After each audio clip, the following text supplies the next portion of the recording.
folks, I did something here that might be a little bit clever. So I basically used the kettle and heated up the folding stock here using steam from the kettle.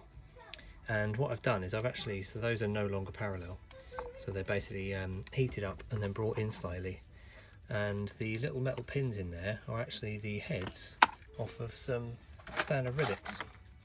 So I use these rivets, just basically cut them down a bit, but that's there. So now that this is sort of shaped by heating it up, I can actually now, let's just tuck that in using both hands, there you go.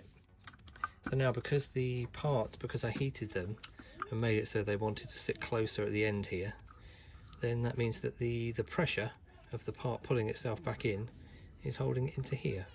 So if this is actually attached to the front, it is possible that I'll leave it almost as a functional folding stock. So there we go. As you've already seen before, as I say, this is then essentially works like a functional folding stock. So that part, again, I really should learn to use a tripod, shouldn't I? There you go. That attaches into there, and this would then fold all the way around against the end cap, which is currently not on there, but you get the idea.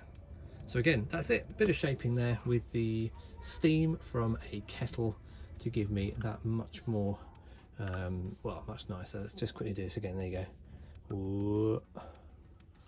Proper folding stock. How cool is that? It's a very, very nice kit.